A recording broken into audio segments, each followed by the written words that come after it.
आहे थोडा बूम जवळ पकडा ना तुम्ही. कसा पकडतो जो प्रकार समोर आलाय काय प्रकार होता काय घडलं मला हॉस्पिटलमधून ते आपलं फळ फ्रूट घेऊन द्यायला लावले पाहिजे. फळ घ्यायसाठी इथं शागंजमध्ये आलो.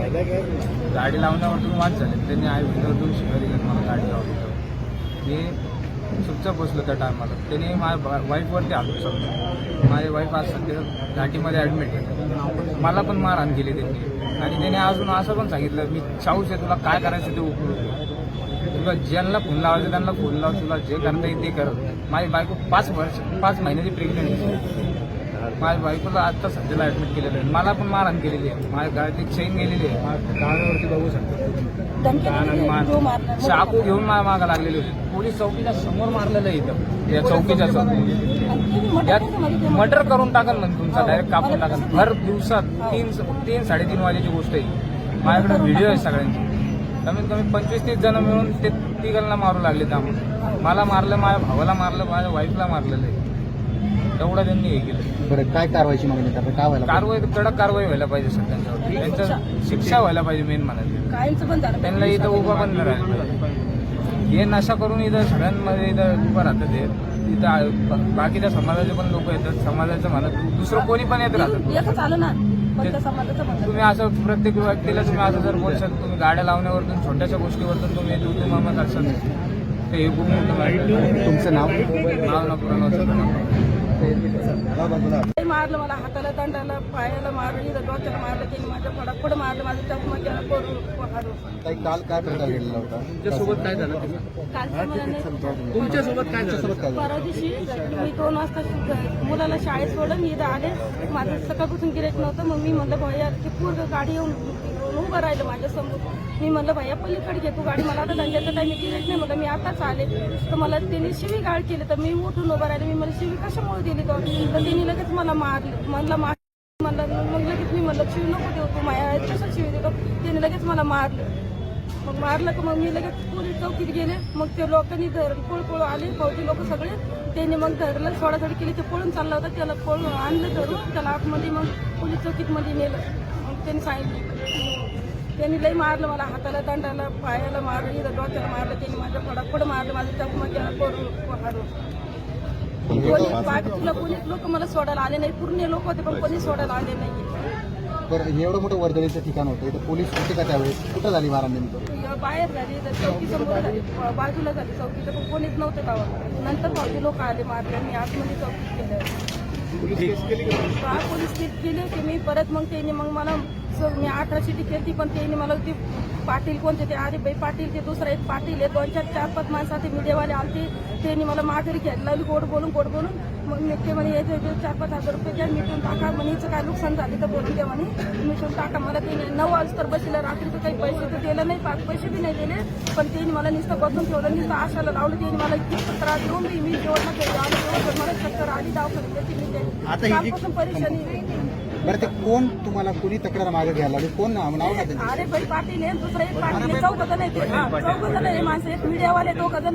त्यांचे नंबर आहे माझ्याकडे. त्यांनी गलत नंबर दिले मला लिहून. निसा नंबर दिले मला फोन करा. आम्ही तुम्हाला काही जर दुसऱ्या त्रास झाला तर आम्ही तुम्हाला पाठीमागं तुमच्या उभं राहतो. आम्ही मारतो त्याला.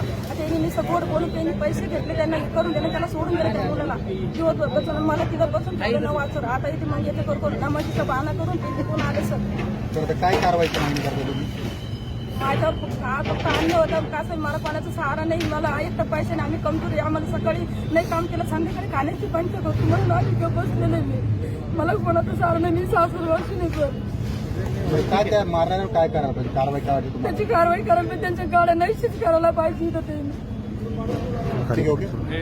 आणि याच्यामध्ये कुठल्याही प्रकारचं जात धर्म पंथ वंश याच्याबद्दल आमचं कुठलंही म्हणणं नाहीये. आमचं म्हणणं आहे सर्वसामान्यांना वेटीस धरून कुठल्याही प्रकारची व्यवसाय करणं हे अभिप्रेत नाही. अशा ठिकाणी भागामध्ये आम्ही 2 दिवसांपूर्वीच महानगरपालिकेतर्फे जाहीर आवाहन नागरिकांना, इथल्या जो अधिकारीवाले आहेत त्या सर्वांना आम्ही नम्र आवाहन केलेलं होतं की आपण या ठिकाणी जे रस्त्यावरती जे वाहतूक आहे ती वाहतूक सुरळीतरित्या सुरू होऊ द्या. आपल्याला जे व्यवसाय करायचे आहेत च्या अनुषंगाने आम्ही त्याच्याबद्दल कुठलंही म्हटलेलं नव्हतं. मात्र सर्वसामान्य ज्या या भागातून जाणारे नागरिक आहेत त्यांना कुठल्याही प्रकारचा त्रास न व्हावा हा त्यामागचा उद्देश होता. मात्र काल एक अनुचित प्रकार या ठिकाणी घडला की एका दाम्पत्याला आणि त्यातल्या त्यात एक महिला होती ती गरोदर होती, त्या महिलेला पण इथे मारहाण करण्यात आली, धक्काबुक्की करण्यात आली.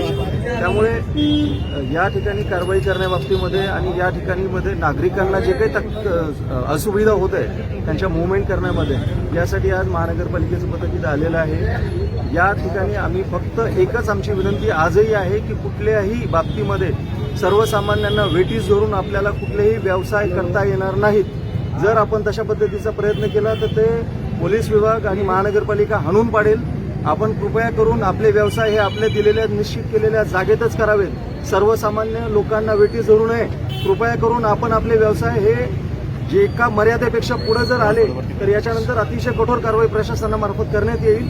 त्यामुळे आपण याची कटाक्षाने नोंद घ्यावी आणि याच्यामध्ये कुठल्याही प्रकारचं जात धर्म पंथ वंश याच्याबद्दल आमचं कुठलंही म्हणणं नाहीये. आमचं म्हणणं आहे सर्वसामान्यांना वेठीस धरून कुठल्याही प्रकारची व्यवसाय करणं हे अभिप्रेत नाही आहे अशा ठिकाणी. आणि हा अतिशय गजबजलेला भाग आहे. या भागातून अँब्युलन्स जातात, या भागातून फायर ब्रिगेड जातात, या भागातून स्कूल बस जातात. काय अवस्था आहे आज आपल्या या भागामध्ये? सगळं स्टकअप होतं हे. तर आमचं तर याच्यानंतरही सिस्टमॅटिकली ह्या भागावरती कशा पद्धतीने आम्हाला नियंत्रण मिळवता येईल आणि सर्वसामान्यांनी सुखकरपणे त्यांचा इथून प्रवास करणं शक्य होईल या दृष्टीने आम्ही प्रयत्न करणार आहोत. काही नगरसेवक या सगळ्या ज्या कारवाई सुरू आहे ते थांबवण्याचा प्रयत्न नाही, आम्ही आमच्या सर्व टीम्सला सांगितलेलं आहे. माननीय आयुक्त महोदयांनी स्पष्ट निर्देश दिलेले आहेत की अशा प्रकारे शासकीय कामात कोणी अडथळा आणण्याचा प्रयत्न केला तर त्यांच्यावरती डिस्क्वालिफिकेशन करण्यात येईल, त्यांची प्रोसेस सुरू करण्यात येईल, 353 दाखल करण्यात येईल. या ठिकाणी कुठल्याही दबावाला महानगरपालिका प्रशासन हे बळी पडणार नाहीये हे मी स्पष्टपणे नमूद करू इच्छितो. ठीक है,